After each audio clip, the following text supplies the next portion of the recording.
मेरा नाम सलमान अहमद है और आज का जो हमारा टॉपिक्स है वो इलेक्ट्रॉनिक कॉन्फ़िगरेशंस और उनके जो तीन बुनियादी मतलब रूल्स है जो कि इलेक्ट्रॉन कैसे फिल करना है। अब वो प्रिंसिपल, पॉली एक्सक्लूजन्स और हर्ट्ज रूल्स है। ठीक है, तो पहला इलेक्ट्रॉनिक कॉन्फ़िगरेशंस क्या है। इलेक्ट्रॉनिक कॉन्फ़िगरेशंस जो है ना वो है कि the distributions of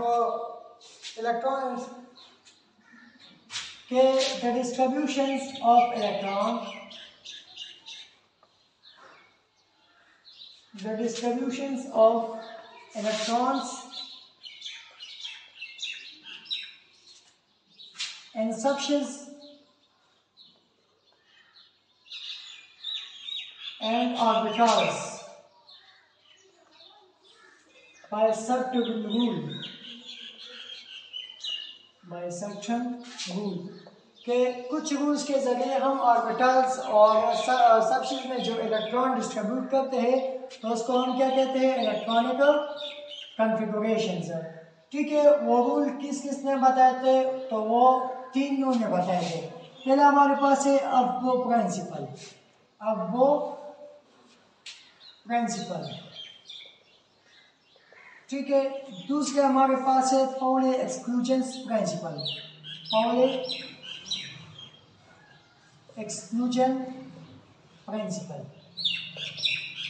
ठीक है, तीसरा हमारे पास है हर्ट्ज रूल।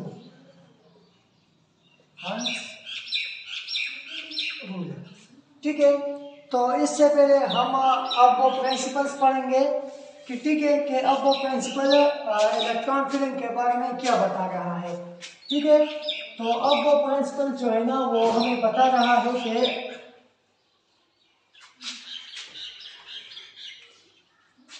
अब वो principles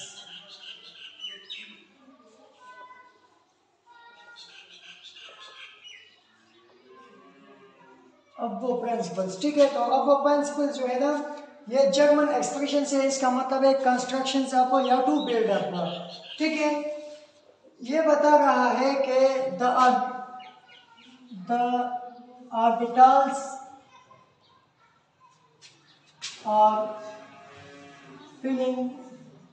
are filled by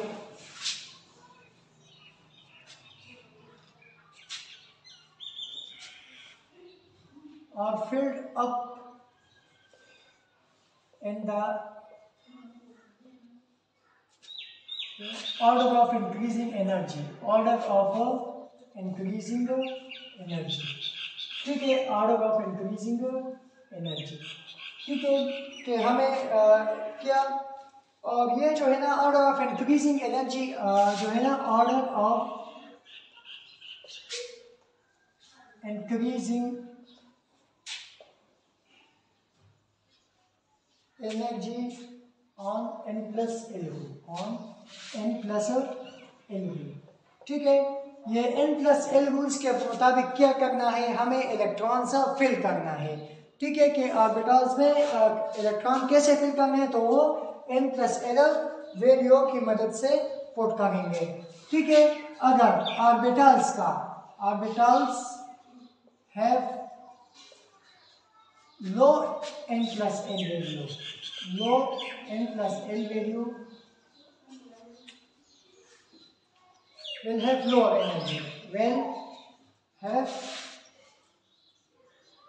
energy, ठीक है, दूसरा बता रहा है कि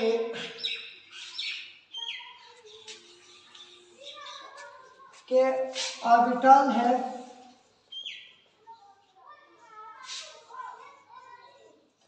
same n plus l value के अगर दो ऑर्बिटल का same n plus l value आ जाए तो क्या, तो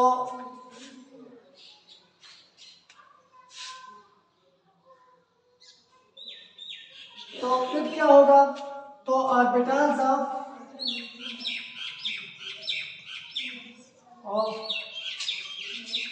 लो n will lower energy energy. ठीक है, ये हमें बता रहा है N+N रूल्स कि हमें जो इलेक्ट्रॉन फिल्स करना है तो वो हम किस जरिए से फिल करेंगे, increasing energy, order of increasing energy के लोअर से हायर की तरफ जाएंगे। ठीक है, और वो N+L रूल्स के मुताबिक फिल करेंगे। तो जिस ऑर्बिटल्स का N+L वैल्यू लो होगा तो उसका एनर्जी क्या होगा, लोअर एनर्जी होगा। ठीक है, और अगर दो ऑर्बिटल्स और उनका N+L वैल्यू सेम हो तो इसमें क्या करेंगे, तो जिस ऑर्बिटल्स का n वैल्यू स्मॉल होगा तो इसका लोअर एनर्जी क्या होगा, उसका एनर्जी लो होगा और इलेक्ट्रॉन पहला इसमें आएगा। ठीक है, तो इलेक्ट्रॉन पहला इसमें आएगा। ठीक है, इसको हम ये N+L वैल्यू के जरिए एक्सप्लेन करते हैं। ठीक है, N+L वैल्यू के जरिए एक्सप्लेन करते हैं। ठीक है, ये क्या है, एक्सप्लेनेशन ऑफ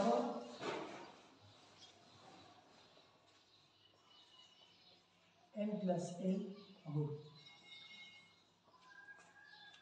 ठीक है, हमारे पास फर्ज करें 2 ऑर्बिटल्स F3d एंड 4s।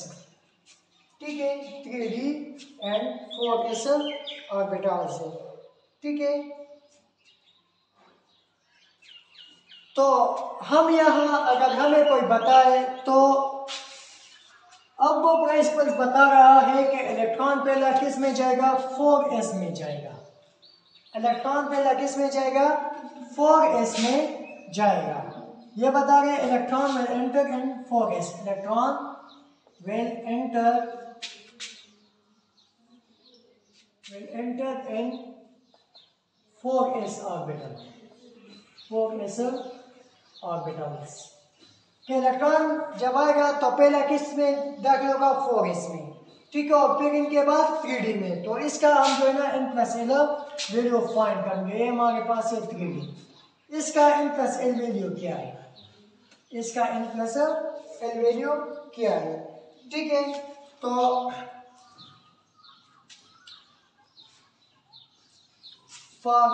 तो इस n तो ये ना शेल्स, तो 4 नंबर शेल्स है, इसका वैल्यू n क्या है, 4 है, ये हमें पता है। और l वैल्यू इसके लिए क्या है, तो l वैल्यू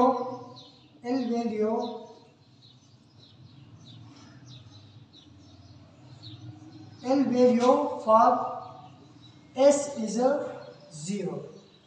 तो l वैल्यू इसके लिए क्या है, 0 है। तो हम यहाँ पर करेंगे n की जगह क्या, 4 प्लस s की जगह क्या, 0। तो इससे क्या आता है, 4 आता है। ठीक है, अब यहाँ देखते हैं। ठीक है, यहाँ n की वैल्यू क्या है, N+L रूल के मुताबिक यहाँ n की वैल्यू क्या है, 3 है, क्योंकि ये क्या है, 3 है, 3 नंबर शेल से मतलब। और d के लिए l की वैल्यू क्या है, तो l value for d is l value d के लिए क्या होगा, तो s के लिए 0 होगा, p के लिए 1 होगा और d के लिए क्या होगा, इज 2, d के लिए क्या होगा, 2। तो यहाँ पुट करेंगे, n की जगह 3 आएगा और l की जगह क्या, 2। तो इससे क्या आता है, 5। तो उसने बताया था कि इलेक्ट्रॉन पहले कहाँ जाएगा, लोअर के इंक्रीजिंग एनर्जी से, तो पहला यहाँ आएगा और फिर इसके बाद आएगा। इलेक्ट्रॉन पहला किस चीज में दाखिल होगा, 4s में, तो और फिर उनके बाद क्या, 3d में आएगा। इलेक्ट्रॉन किस तरह पहला 4s में जाएगा, फिर 3d में जाएगा, क्योंकि ये N+L रूल्स की वजह से। ठीक है, अगर दो ऑर्बिटल्स हो और उनका मतलब है कि और मतलब के करते हैं। ठीक है, कि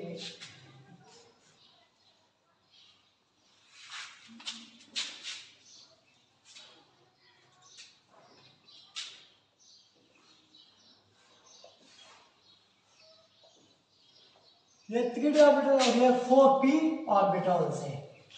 ठीक है, तो अब इसमें अगर इलेक्ट्रॉन फिल करना है तो कैसे फिल करना है। ठीक है, N+L वैल्यू यहाँ देखते हैं, N+L वैल्यू यहाँ देखते हैं।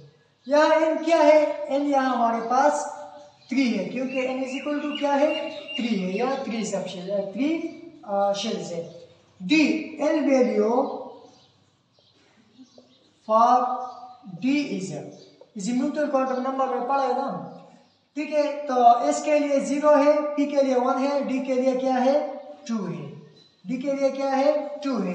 तो यहाँ वैल्यू पुट करो, एन की जगह क्या पुट करेंगे 3 प्लस एल की जगह क्या करेंगे 2, तो ये क्या आता है 5 आता है, ठीक है। अब इसकी तरफ जाते हैं, n plus l value, n plus L, ठीक है। तो इसका n क्या है, n mean number option 4 number option है, तो n इज इक्वल टू 4 आएगा। और इसका l वैल्यू क्या है, तो p इसके लिए l value for p, l value is l का मतलब is mutual quantum number, l value for p is, ठीक है। तो s के लिए क्या होगा 0 होगा, p के लिए 1 होगा, ठीक है जी। म्यूचुअल क्वांटम नंबर में पढ़ा, यहाँ पुट करें तो n की जगह 4 और l की जगह 1, तो यहाँ भी 5 आया है और यहाँ भी 5 आया है, लेकिन इलेक्ट्रॉन किस में फिल करना है, तो इसने जो 2 नंबर रूल्स बताया था कि अगर 2 ऑर्बिटल्स का सेम n प्लस एल गुणा जाए, ये सेम आया, ये भी 5 है ये भी, तो इलेक्ट्रॉन पहला किस में जाएगा, तो इलेक्ट्रॉन पहला इसमें जाएगा जिसकी वैल्यू मतलब कि जिसका n लोअर हो। तो यहाँ देखिए इसका n जो है ना 3 है और इसका n जो है ना 4 है, तो इन दोनों में n की वैल्यू किसका छोटा है, इसका छोटा है। तो मतलब है कि electron first enter into 3D orbitals, 3D orbitals में क्या होगा पहला आएगा, ठीक है। ये किसने बताया था, ये n प्लस एल रूल के मुताबिक कि इलेक्ट्रॉनों को इस तरह फिल करना है, ठीक है। एक और तरीका है, ठीक है, वो मैं आपको यहाँ कर देता हूँ।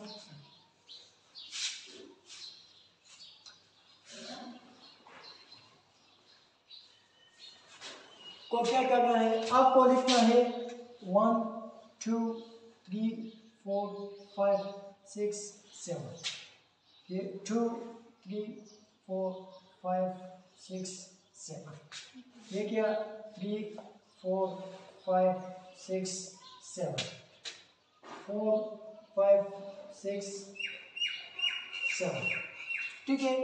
तो S2 इसमें कितने दो दो इलेक्ट्रॉन आता है, S2 S2 S2 S2 P6 P6 P6 P6 P6 P6 D10 D10 D10 D10 D10 F14 F14 F14 F14, ठीक है। इस तरह पहले आपको ये करना है, ठीक है।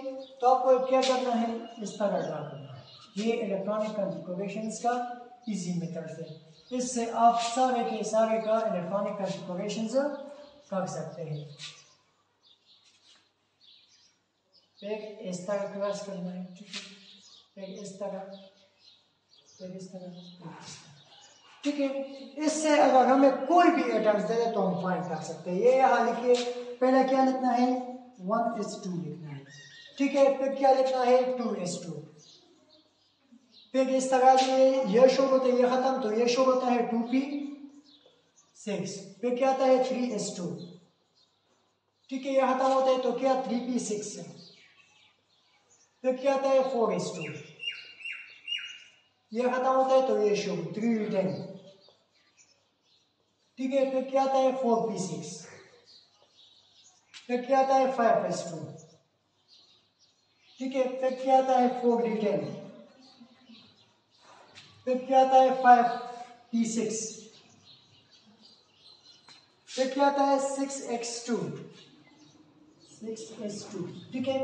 फिर क्या आता है 4f14, ठीक है। फिर क्या आता है 5d10, 5d10, फिर क्या आता है 6p6, फिर क्या आता है 7s2, ठीक है। फिर क्या आता है 5f14, फिर क्या आता है 6d10, फिर क्या आता है 7p6, फिर क्या आता है 6f14, फिर क्या आता है 7d10, फिर क्या आता है 7f14, 14। तो इसकी मदद से मतलब है कि अगर आप लोगों के पास ये समझ आए तो आप सारे पीरियोडिक टेबल्स का इलेक्ट्रॉनिक कॉन्फ़िगरेशन कर सकते हैं। ठीक है, अगर हमें किसी ने ऑक्सीजन दिया है, ऑक्सीजन का एटॉमिक नंबर है, ऑक्सीजन क्या है और कह रहा है कि ऑक्सीजन का इलेक्ट्रॉनिक कॉन्फ़िगरेशन करें तो ऑक्सीजन क्या है 8 है, ऑक्सीजन का इलेक्ट्रॉनिक ऑक्सीजन 8 है। तो हम क्या करेंगे, पहला 1s2 यहाँ लिखेंगे, फिर क्या लिखेंगे 2s2 लिखेंगे 2s2, फिर क्या लिखेंगे 4 इलेक्ट्रॉन तो आया। अब यहाँ पी में 6 आता है तो हमें क्या था और वहाँ कितना 4 की जरूरत है तो हम यहाँ 2p4 लिखेंगे। ठीक है, तो ये ऑक्सीजन का इलेक्ट्रॉनिक कॉन्फ़िगरेशन है। अगर हमारे कार्बन के लिए 6 दिया हो तो क्या करेंगे, पहला 1s2 लिखेंगे 1s2, फिर क्या लिखेंगे 2s2 लिखेंगे। ठीक है, फिर 2 में यहाँ तो 6 इलेक्ट्रॉन आता है लेकिन वहाँ 2 की जरूरत है तो हम यहाँ क्या लिखेंगे 2p2 लिखेंगे। ठीक है, इस तरह सोडियम का जो है ना 11 है, सोडियम का क्या है, सोडियम का 11 है। तो वो किस तरह करना है, ये क्या लिखा है 1s2। ठीक है, फिर क्या लिखा है 2s2 लिखना है। तो कितने 4 इलेक्ट्रॉन, तो फिर क्या लिखा है 2p6 तो 10 इलेक्ट्रॉन, फिर 3s2 है लेकिन वहाँ 1 इलेक्ट्रॉन की जरूरत है तो हम यहाँ 3s1 लिखेंगे। तो इसकी मदद से हम सारे के सारे पीरियोडिक टेबल्स का इलेक्ट्रॉनिक कॉन्फ़िगरेशंस फाइंड कर सकते हैं। ठीक है, तो ये आज का हमारा लेक्चर था। अगर अभी तक आप लोगों ने हमारा चैनल एमएल एजुकेशन को सब्सक्राइब नहीं किया है तो प्लीज़ हमारा एमएल एजुकेशन चैनल को सब्सक्राइब करें, लाइक करें ताकि हमारे हर नई आने वाली वीडियोस आप तक पहुंच सके। Thank you.